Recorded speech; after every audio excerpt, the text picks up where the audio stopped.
Welcome to Influential Entrepreneurs, bringing you interviews with elite business leaders and experts, sharing tips and strategies for elevating your business to the next level. Here's your host, Mike Saunders. Hello and welcome to this episode of Influential Entrepreneurs. This is Mike Saunders, the Authority Positioning Coach.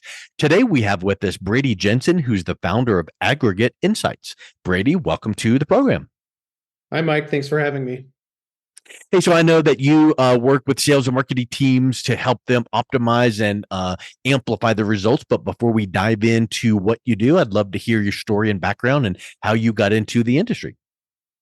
Yeah, so I started early in my career as a salesperson and eventually moved into technology sales. And from there, found my way into a product marketing role. I watched the product marketers do their thing and thought it looked really interesting. So while I was a successful salesperson, I made the jump over. And so I've had the luxury of seeing things from both sides of the coin, so to speak.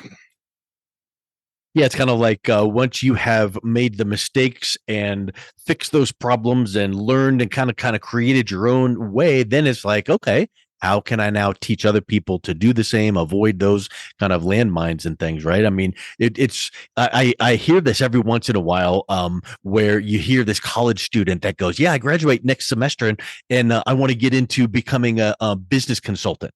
Well, you have no foundation and no background to consult any business. You know, you need to be working in business for a decade or so before you start giving your advice. So that's what you did, is you figured out, I, paved the way and took that machete and made the path through the jungle. Now let me show other people how to do the same thing. Yeah, absolutely. And, there's a surprising few number of people who've been in a successful sales role that moved over to marketing. So from a point of view and perspective, it has proven to be very valuable. I think that a lot of people assume incorrectly that sales and marketing is the same thing. So what is your perspective on what's the difference between sales and marketing? And then moving past that, how do you get the sales department and the marketing department on the same page? Yeah, I mean, ultimately, and I may get in trouble with some pundits out there for this, but from my perspective, the sales team goes to market, right? Like in reality, they're out there looking to get the yes out of the customer. The marketing department the job is really to prime the pump, right? How do you get people aware of what the company does? How do you get people aware of the options that are available to them? And then during that sales cycle, how do you give the sales reps the best opportunity to win based off of the information that you can provide them?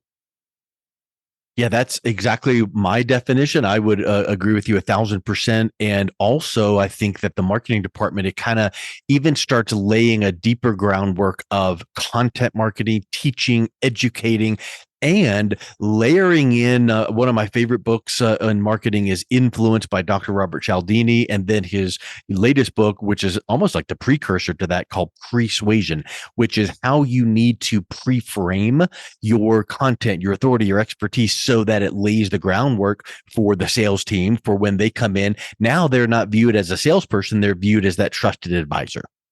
Right.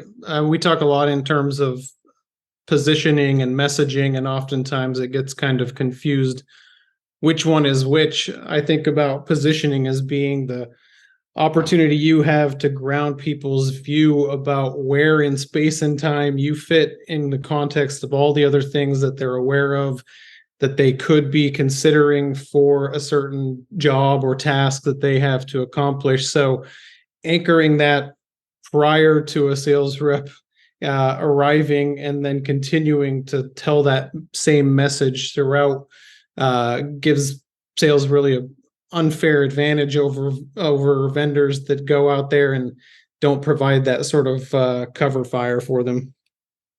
Yeah, you said same message throughout, and that's huge. I think a lot of people just think, let's try this and shotgun approach and spray and pray, and you've got to have that integrated marketing communication platform that is, delivering that powerful message to the best target audience so that it pre-frames all of these things, but then throughout all of your channels. And you can't have it feel one way, really highbrow on one channel and then really, casual and cartoon like on another channel. You've got to have that same brand feel all the way throughout. And you might, a lot of times people think, oh, well, our branding and our logo and our message. No. It gets down to the messaging. And it's like how you are talking about what you do and how you do it and the solutions you provide. It's got to be down to that level of when people are hearing or reading that message, it's got to be congruent to your branding as well.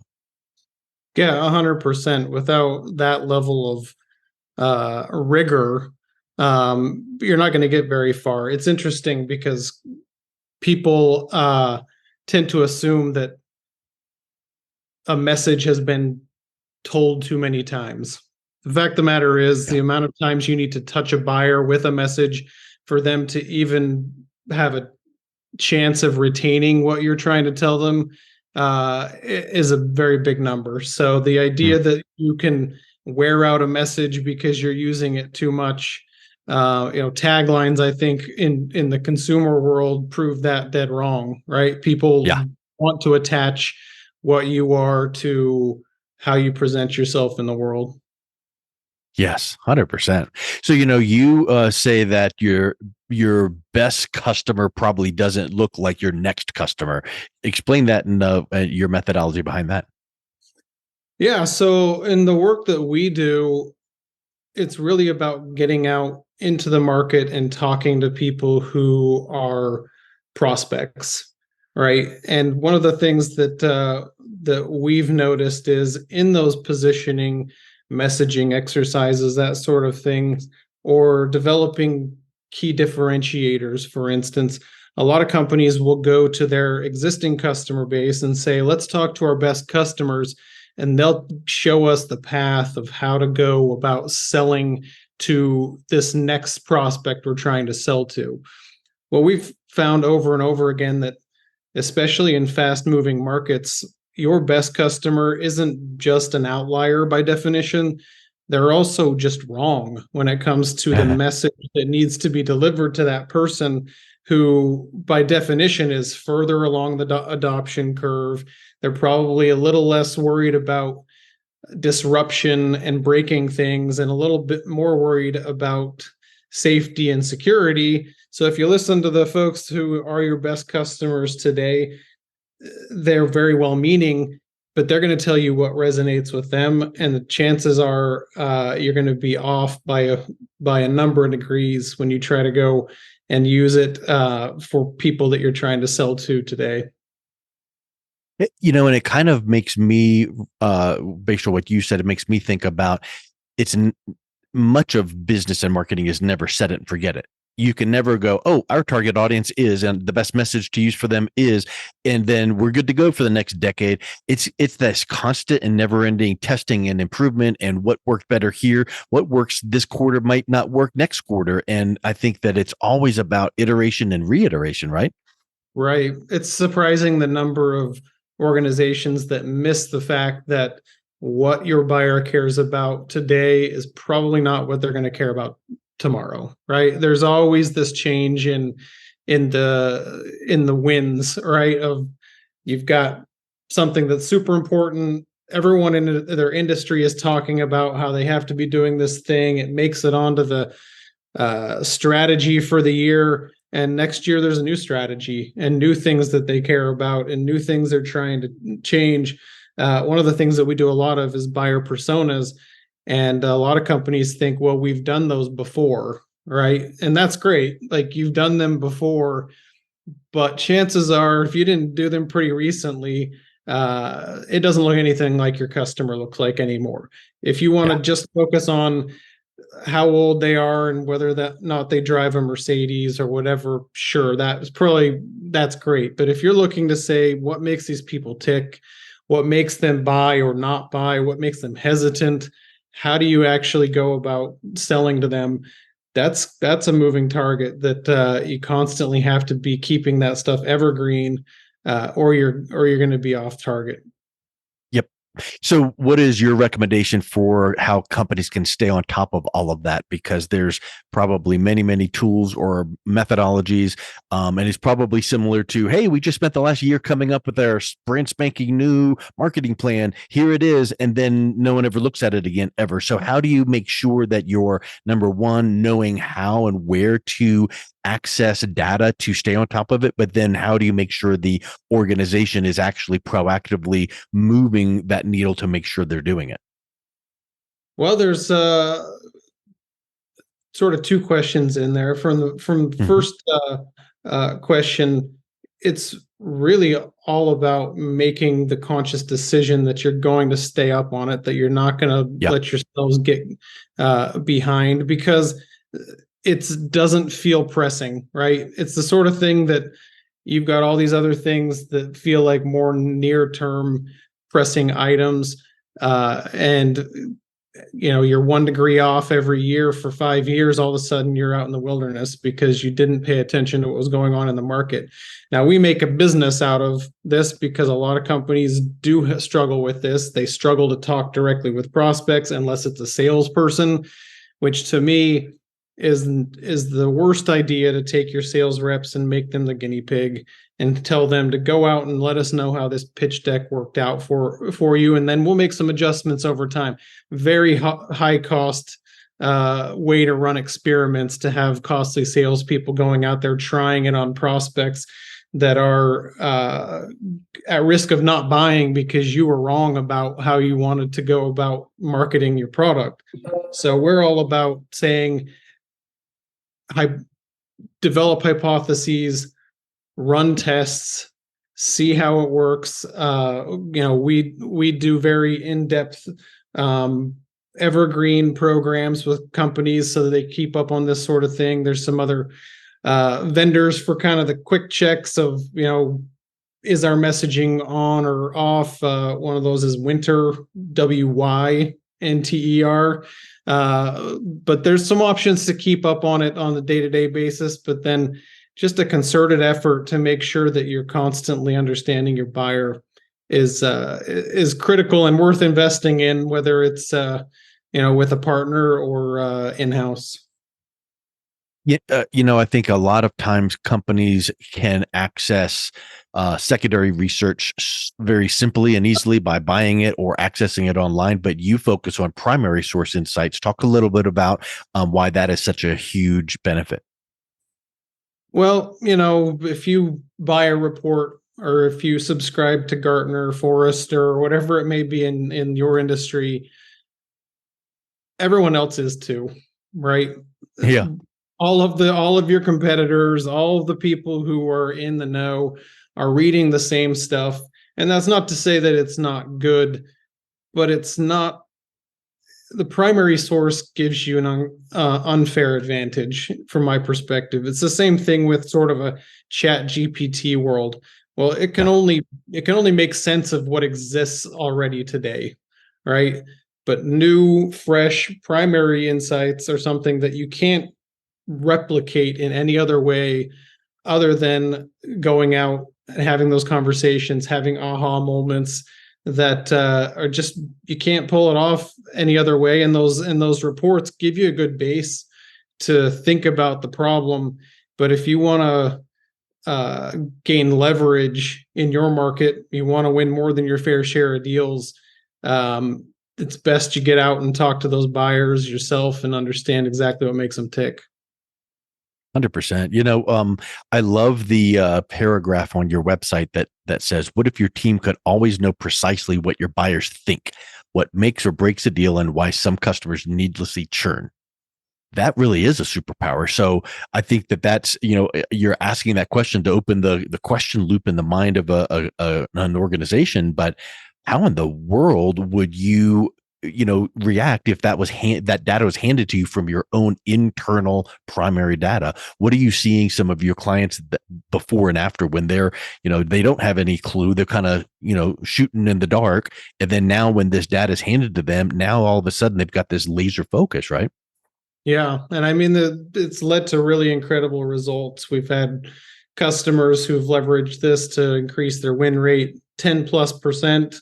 Others who, all of a sudden are winning twice as many contested deals with a competitor because they actually understand their market better. So it really is a superpower to be able to understand this stuff in great detail. When I think about, early stage startups, the best ones and the ones that tend to survive are ones that actually do this research to actually validate that there's a market to go after at all. What we see is that tends to drop off as soon as they're people managers and no one really takes up the charge, and they lose that advantage, that sort of startup advantage of having that information, even though we work with very large companies and many of them are clueless as to this stuff despite plenty of resources because they know what's better. They think that they understand their market well enough. They don't need to do this stuff. But you give up that advantage as soon as you sit on it and you rest on your laurels and nobody picks it up and nobody keeps updating that knowledge base over time. So once you do that full primary data, total market clarity report, and then you meet with the client, you say, now let's unpack this. What are you recommending or finding that the client is doing first off to maximize that low-hanging fruit? Because obviously this is a really in-depth analysis and it's not something you do one and done. It's something that probably is a rollout over a quarter or two. But what is the first series of steps that you're finding people making with this report? Yeah, the best way for us to actually put this stuff into practice is to have a really good executive sponsor who will partner with us, right? We can come in as a third party and say, this is what we found, and it opens a lot of eyes. But if we have someone on the executive team who can help hold court in a way, share what they've learned, ask other executives if they're seeing similar things, all of a sudden, like lists start getting written of like, here's what we can do to fix this problem. And it's a pretty incredible sight to see. I don't think it's something we could do without the incredible partnership of our clients.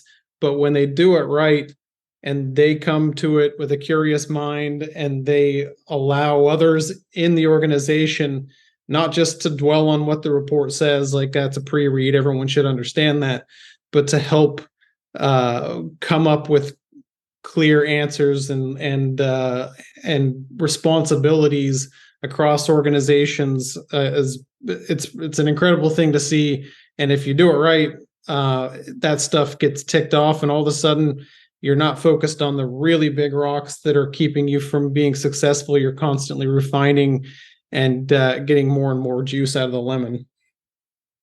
And probably you see that they take that kind of dip the toe in the water approach and implement something, and they start seeing a little bit of benefit and momentum, and then that kind of encourages them to take the next step and keep going, rather than show me a 4 billion% increase day one. Obviously we need to take it in stages, but I think that they probably are seeing, okay, this is validated because I took this initiative and implemented it here, and then now they're probably getting corralling more support within their organization going, hey guys, look what we did with this, you guys need to, and then we make sure that we're just amplifying and folding those results upon each other.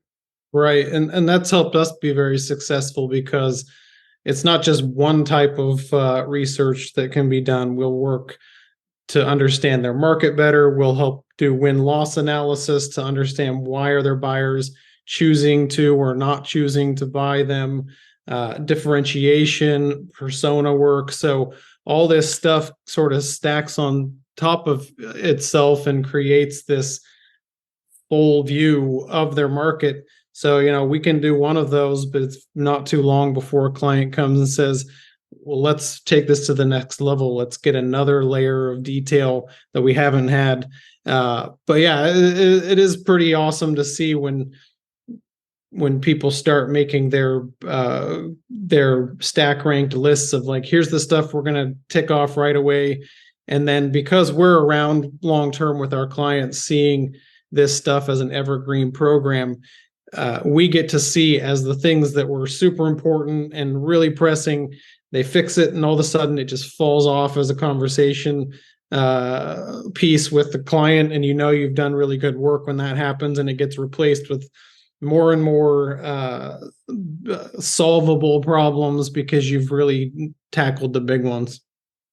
Excellent. Love it. Well, Brady, it's been so great learning about what you do and how you do it. If someone is interested in learning more and then also reaching out and connecting with you, what's the best way they can do that? They can go to Aggregate Insights. That's AGGREGATE insights.com/podcast. We'd love to connect with anybody who's interested in learning more. Excellent. Well, thank you so much for coming on today. It's been a real pleasure talking with you. You as well. Good to talk to you, Mike. You've been listening to Influential Entrepreneurs with Mike Saunders. To learn more about the resources mentioned on today's show or listen to past episodes, visit www.influentialentrepreneurssradio.com.